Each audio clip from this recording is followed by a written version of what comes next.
raise a family. They have some of the same opportunities that me and my wife. You agreed that we need to see them as a terrorist organization. On a private cloud server, yes or no? To love country, to love God, and to try to do the right thing. Worked for the nation and the interests of the people.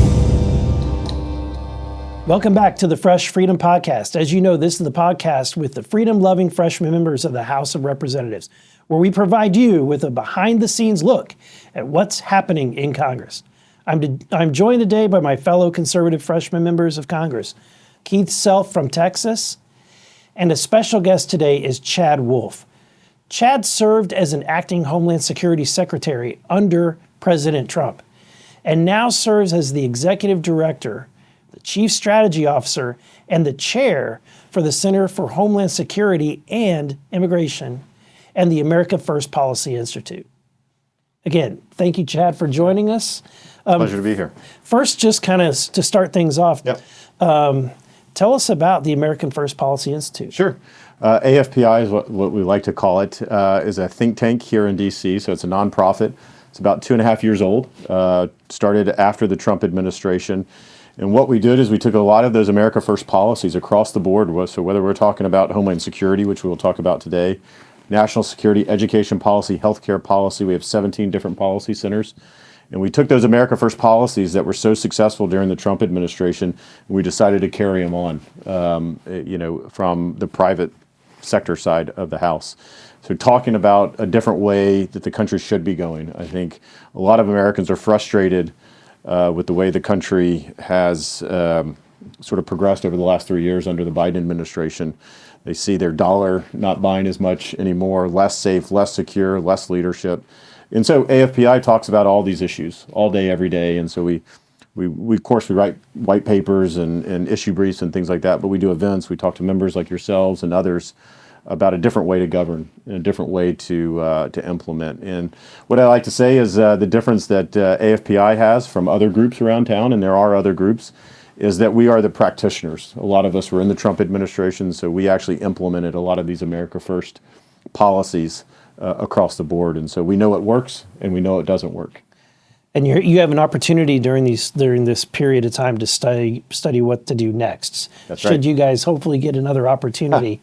Well, I'm glad you mentioned that. We're using a lot of our experience. We have a project where we have about 500 volunteers, mostly from the Trump administration, but not exclusively, to say, how do you rein in that administrative state? Because a lot of the frustration a lot of us had was from that administrative state working against the president and his policy agenda. So how do you rein that in? How do you get control of that to start using it to actually implement policy? And I think what you found during the Trump administration is perhaps off to a slow start, first year or two, trying to really understand that. And so we didn't have a good team to go in on the playing field. I think that's going to change second time around for any America First president.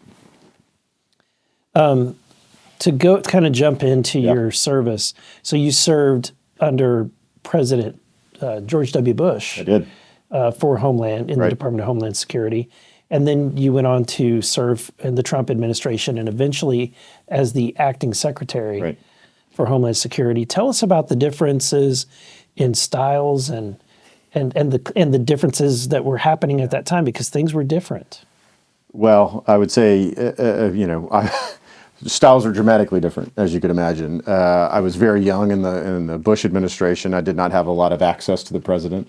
Obviously, that was different during the Trump administration. But I came into the Department of Homeland Security shortly after 9/11, after it was stood up in 2003. And so I helped build the organization a little bit and then obviously stepped out. And when I came back on Inauguration Day in 2017, trying to get my hands around what DHS had become after about 9 years away. And so just trying to understand that. And then obviously you have an outsider who's president, a businessman who's president that operates a little differently.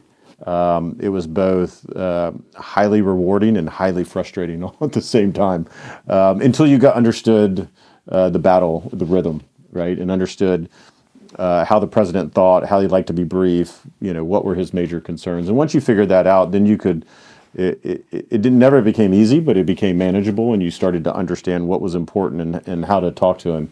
And at the end of the day, President Trump was a little different. I've worked with senators and House members and everything else. He wanted results, and he wanted results today. And wasn't really concerned about how you got results, but he just wanted results. And so it helped drive you, it helped prioritize you, and it helped clarity of mission and focus is what we had day to day. Probably helped him that he didn't spend most of his career in government. I think that's right. Been in the private sector Right. where you expect results. That's right. Now, talking about results, when you first came in as the acting secretary in 2019, right? 2019, was it November of 2019? November of 19. So the numbers were around 33,000 encounters that month. Yeah, that's right. Compared that to the 300 Yeah. plus thousand encounters that we have under this administration. Even at that time, though, 33,000 seemed like a lot. What was your thoughts about Well, it's actually, at that point in time, it was actually pretty good. So that was about, I would say, 6 months, maybe 7 months after Remain in Mexico had kicked in. And so if you back up to earlier in 2019, I was still at the department, not in the acting secretary position, but still part of this. The numbers were creeping up. They were in the 60 and 70,000, and we were really struggling with how to address the UAC crisis and a number of different population sets that were coming across that border. And that's why we, in part, implemented Remain in Mexico. And we did that late spring, early summer of 19. And by the time November rolls around, the numbers are starting to go down, right? And so people ask me all the time, well, how do you know MPP was successful? Well, I know because the daily apprehension numbers, the monthly apprehension numbers continue to go down. And that's a good signal that you've got enough deterrence in the system, that people aren't trying to game the system as much as they are now. And so that's a good metric to look at, not only your apprehensions, but also your removals. And so 33,000, I think the next month it was around 40,000. So 40,000 in December of 19 or 300,000 in December of 23. 4 years apart. No new laws changed. Congress didn't implement new immigration laws in those 4 years. The only thing changed is the president and the administration and the ability and the will and the leadership to do the right thing. While we keep hearing that from this administration that their hands are tied, I love the point that you're making, which is that you all operated under this exact same laws, but were able to get better outcome. Keith, tell us about, you're in the border state of Texas. You're not directly on the border, but the people in your district, they know a lie when they see it about how it's impacting your community. Texas is impacted greatly by the tsunami coming across. Yep. And I want to pick up on something you said, gaming the system. There is no system to game today. It is open, it's uncontrolled. I was down there week before last with the speaker, maybe last week, whenever it was. And frankly, what we learned is the Border Patrol agents are not even trying to secure the border. They are travel agents processing illegal immigrants, turning them over to ICE or a nonprofit, an NGO, for transport into the interior of the United States. We need to understand 90% of all the illegal immigrants processed to go into the interior. So Texas, we talk about numbers of people, but for Texas, it's far more than that. It's the fentanyl that's now pressed into pills in Mexico, and it's a sex trade. The sex trade is now more lucrative than the drug trade in Texas. Why? Because you use a drug once. That's the problem. So we have multiple problems coming across the southern border. And then we can talk about the number of Chinese military-age males that are coming across. Where are they going? What are they going to do? So Texas is on the front lines, along with Arizona, and I will pick out Texas and Arizona as the front lines of this issue, Eric. Absolutely. Yeah. So, Chad, with the, you're seeing Mayorkas treated, I think, right now, while we're disparaging his actions. I think this week there's going to be charges brought forth for impeachment in the Homeland Security hearing. Could you ever fathom I don't know that it's ever been seen that an executive is going to be impeached. Yeah, I think the That's last not time we had a president. cabinet member impeached, it was in the 1800s, if I remember correctly. I think it shows a number of things. One, it shows the frustration with obviously members of the House. They have repeatedly had the secretary before them asking very difficult questions, but also just wanting data and wanting facts. And I think if you pay attention and you listen to the secretary, it's the same 6 answers. Doesn't matter the question. It's the same 6 answers. There's no data to provide Congress. I mean, one of Congress's obviously duties and jobs is oversight. And to do that correctly, you need facts and figures so that you can make informed decisions. And the secretary never has those facts and figures, but he does, right? Congressman, all the facts that you cited are likely on DHS's website. They are public record. I had all those facts. I know the secretary has them. I think he doesn't want to say these things in public because he's on camera saying some very difficult answers to some very difficult questions. And so he says, I'll get back to you, right? And so you guys know the game, right? What does that mean? That means the answer gets sent back in a piece of paper probably a month later. Yeah. You lose interest. And an email that you'll never read. Yeah, and it never gets publicized, and that's the game that's being played. So I think there's frustration on the part that he's not being honest with Congress or the American people, and then there's the not actually doing your job, right? You're sworn an oath to do the job to protect communities, to protect Texans and Arizonans and everyone else in the country, and you're not doing that job. And then you abuse your parole authority, you abuse a variety of different things that we've seen here. And you throw the border completely wide open. And in doing so, you let more fentanyl into the country than has ever been before. And the list goes on. And the downstream repercussions of what we see at the border, people in Texas currently see it, obviously, but I think people everywhere are seeing this. It's not just, I mean, the illegality is bad enough. But when you have 500,000 children that have been trafficked across that border, where do those children go? Well, they go across the country into public education systems. English is not their first language. Yeah. And so how does that impact teachers? How does that impact class size? How does it impact all these different things? So and that's just one aspect. You can talk about public health systems. You can talk about a variety of different things that this impacts. And that's nothing that the Biden administration wants to talk to because they don't have answers for any of it. Yeah. But to pick up on your children, we now know that 100,000 children have been lost. That's right. And frankly, we did not know until we went to the border that apparently there's a treaty that says you cannot collect and store information on minors. So we are restricted by some treaty from actually following these children. We have no idea where they are. Yeah. And I think one of the things that the Biden administration did here recently, which is, it's almost unfathomable. I don't think anyone's really asked them why, is they stopped DNA testing along the border. Right. And so when the children would come across with, quote, their parent, or at least an adult of some kind who said they were their parent, what we find out often is those children are being trafficked by someone who's not their parent. But what we found during the Trump administration, we had rapid DNA testing along that border that we would test, and soon word got out. And you didn't actually have to test anyone. All you had to do was grab the swab and start walking to them, and they would say, okay, I'm not the father, I'm not the mother, whatever it might be. And you're rescuing that child from a situation that they're being trafficked in. So they've done away with rapid DNA testing. They've done away with vetting of sponsors that pick these children up. They've done away with background checks. They've done all these things so they can move the children through their facilities, HHS facilities, quicker and quicker and quicker because they have so many of them. And they're doing this at the peril, I should say, of these children. And so when we talk about the humanitarian nature, Trump administrations, people say it was so inhumane. There's nothing more inhumane than trafficking children. 500,000 to date. You know what's happening. You know the statistics, and you don't change your policy. We're now in 3 years. Yeah, they've just become extremely good at processing people quickly. Right. They're like the Chick-fil-A of the United States government. And so people getting processed. And so what I've been on for 2 years now, and I had another member who came up to me and said, I got a great idea. This was about 2 years ago. I got a great idea. For every $1 we spend in Ukraine, I'm going to make sure that we spend that same dollar on the border. And I said, please don't do that. Do not continue to fund their bad decisions. Mm-hmm. Right? You can give them all the more money in the world, right? And for 3 years, we've given them money and more money and more money.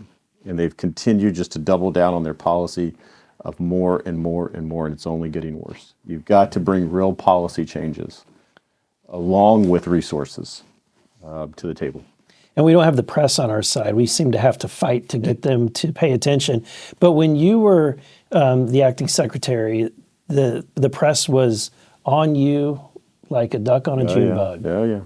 They Relentless. They were trying to get cameras into the facilities.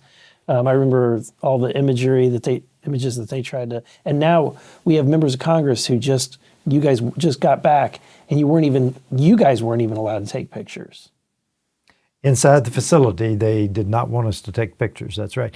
But there was nothing to take pictures of. They had cleaned it because up. once the 60 were announced, the cartel stopped the traffic across the river, and the Border Control folks cleaned up the facility. So we saw a sanitized version. Yeah. Yeah, I think that's the most frustrating part, and I experienced the same thing as acting secretary. I remember one of my first trips down there, it was nothing like we saw today, but we had a couple of issues at a couple of different stations down there, and I was seeing pictures back at headquarters, and I said, okay, I'm going to go see it firsthand.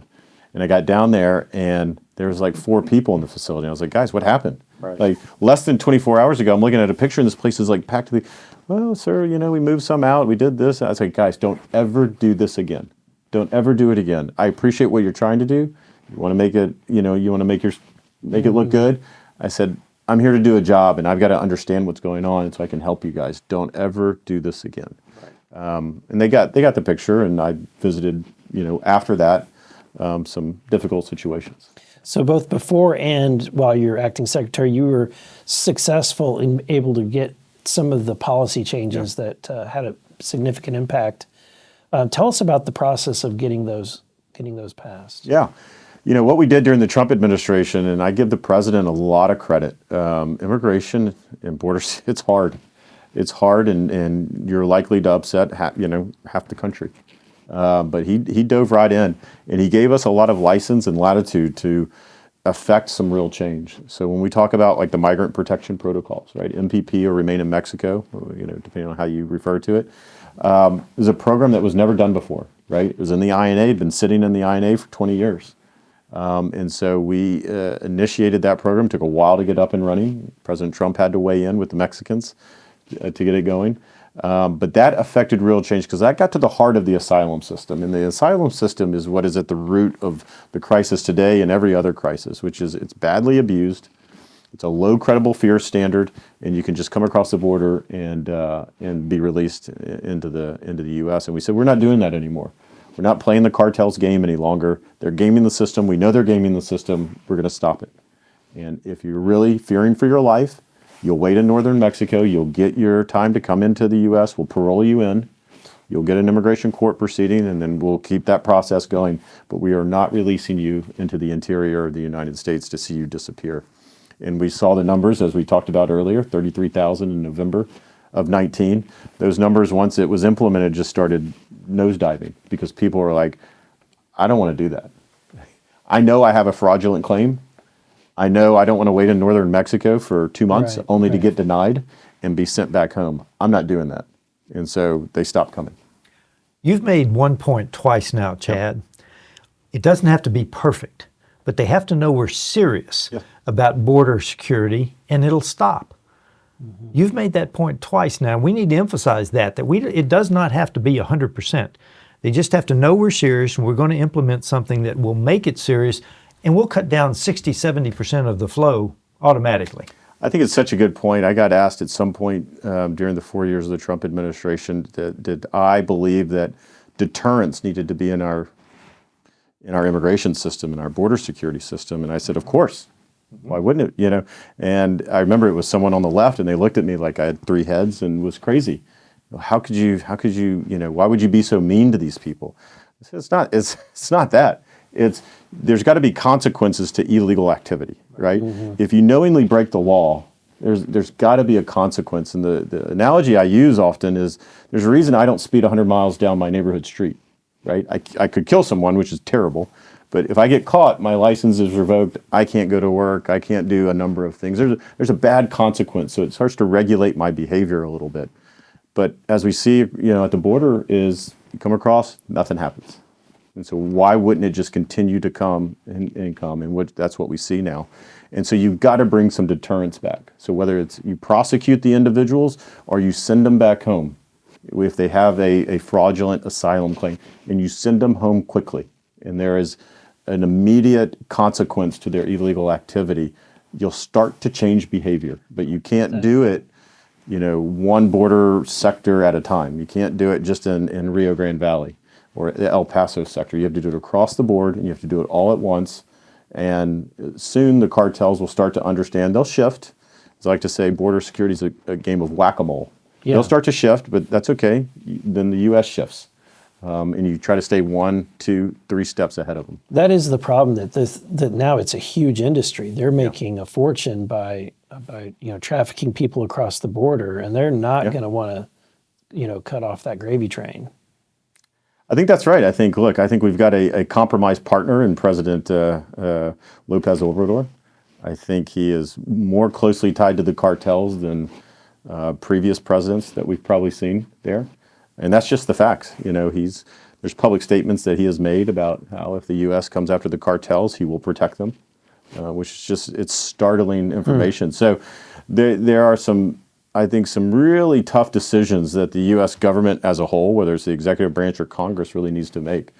The cartels are at the root of all of this, right? So whether you talk about the fentanyl, whether you talk about the human trafficking, you talk about all of this, it all originates because of the cartels. And so we're going to continue, we got a choice. We can continue to admire the problem for years and decades to come and watch hundreds of thousands of Americans die every year because of fentanyl, or we can do something about it and we can get serious about it. And yes, not an easy decision to make. But I don't think the American people send you guys and others here to make hard decisions and to get results. And I think it's time we need to do that. If I can put some context on the fentanyl deaths, if we had a 747 crash today, it would be huge news. We have a 747 today die from fentanyl. Tomorrow, we will have another 747 die of fentanyl. Yeah. The occupants of a 747. The occupants. Yeah. That's the number we're talking about. People don't understand raw numbers. So if we give them a context, that's how large the problem is. There's really no other place, or there's no other entity that is killing that many Americans every day. Right. And so I love our men and women in uniform, and we can talk about Ukraine or we can talk about any other hotspot overseas. But when this is occurring along our border, we know it's occurring, we know it's killing Americans, and we don't do anything about it. I think that's problematic. So the current law requires that the secretary have operational control of the border. Yep. Clearly, Mayorkas does not have operational control, which is why he's probably going to get impeached in the next few weeks. With that being said, what are there any policies that you would suggest that we might implement that would wrangle him or take away any kind of options that he's currently exploiting? So look, I think you guys did a good, first step, as I like to say, with H.R. 2. It's a border security bill. I think it's got a lot of good provisions in it. I think the Senate needs to do something with that, right? But we know Senator Schumer's not going to take that up. Probably not going to vote on it. But those are all sensible measures. I think what this administration is both accountability, right? You got the American people, after 3 years of looking at the scenes along that border, if they don't live in a border state, and they just look at it and they're shaking their heads and they're like, what is going on and why don't we stop this and where is the accountability? So first is, I think that's very important, is the accountability. Two is you've got to change some of these things. Remain in Mexico is optional. You can make it mandatory, right? That is an option, which HR 2 does. So I think there are things that you can change. But look, at the end of the day, if the Biden administration, Secretary Mayorkas or President Biden doesn't want to do it, there is enough discretion, in a number of bills that have been enacted that give the department a lot of authority to where they can do what they've been doing for the last 3 years. They can say, oh, we're enforcing the law, but we're really not. Wink, wink, nod, nod. We're not really enforcing it, right? So I just looked at, when you have record high apprehension numbers, 300,000 we talked about in December, and you have record low removal numbers, less than 5% of folks who come into the country are removed. It tells you everything that you want to know, which is it's super easy to get into the country and it's almost impossible to leave. Even if you want to, it's almost impossible to have the Biden administration remove you. And so you've got to change those two dynamics. There's a number of things that they can do today if they want to. They don't want to. And so it's going to be very hard. You guys have your work cut out for you. It's very hard to legislate desire and leadership and will, and they have. I truly, they have none of it. Right, which is why one of the conversations that we continue to have is that no matter how great the law is going to be, if they're not willing to enforce it, it's not worth the paper that it's printed on. So some of the solutions is my bill, which is Josh Hawley's bill, the State Border Defense Act, which is really a counterbalance to what Joe Biden is currently doing with Governor Greg Abbott, where he's suing the governor for trying to enforce federal immigration laws in the state of Texas. And here, at the end of the day, I'd love to see them do it. The irony is that you have this administration who is happy to let states enforce firearms laws, right? Yeah. But they don't want to see states enforce immigration laws. No, I think that's an important point. When the federal government doesn't do its job, what does the state of Texas do? And they're having to do a number of things. They're having to spend a number of resources to do things that probably aren't built in their budget. Probably are now after 3 years of this, but initially were not built in their budget. So I think that's important. What else can Congress do? Look, the power of the purse is real. And the department is, I think it's, last time I checked, $48 billion budget. You start to look at, what do they really care about and start defunding it. Until they decide to make policy changes. Here's my thing is, right, it's if Secretary Mayorkas wants the law changed, that's great. He can advocate for that. I think he needs to make a good faith effort to actually execute some of the authority he has today to change the dynamics on the border. And if he would start to do that, my guess is, I'm not going to speak for you guys, my guess is you're more willing to work with him. If he's actually starting to do things that change the dynamics on the border. They've done nothing different for 3 years. Nothing different, but they're going to the American people saying, you guys are to blame. Congress is not changing the law, so therefore I can't do my job. Congress did not create this crisis. The Biden administration created the crisis. They have the authority to fix it. They refuse to use it. And now they've done this wonderful game, and they're very good at it, and they've done it for 3 years now, of shifting the blame. You guys are front and center of it right now. First of all, if you remember, shortly after they took office, it was the Trump administration's to blame for all of this. Somehow we were to blame. Yeah. Then it was seasonal, then it was cyclical, then it was government. I mean, they've gone through probably a good dozen different people to blame for the crisis. What they've never decided to do is look in the mirror and say, guys, maybe it's our policies. Maybe it's because of the decisions we're making on the ground here and in D.C. that are actually causing this. That's not what they're doing. Instead, right now, they've focused on you guys to say, look, I can't fix this because Congress won't give me the money to do it. We don't have a money problem along the border. We don't have a resource problem along the border. We have a policy problem. It's the wrong policy. It's the wrong approach. And unfortunately, we're seeing the results of it. Yeah. Well, thank you for coming in, Chad. Really appreciate it. And I'm excited to see what happens with your next chapter. Hopefully you get another bite at the apple and can implement some of these the policies and save this country. How can people stay up to date with you? Do you have any kind of handles, or can they follow you? I probably do. I don't know that I know them offhand, but you can certainly look at me, find me at americafirstpolicy.com, at America First Policy Institute. I'm on X and Instagram and a couple other places. I'd tell you the handle if I had it, but you can find it all at the website there. Thank you. Yeah. If you like this show and this conversation, be sure to like and subscribe and share it. The Fresh Freedom Podcast is also available on Spotify, Apple Podcasts, YouTube, and Rumble. Make sure that you have subscribed. We'll see you the next time on the Fresh Freedom Podcast.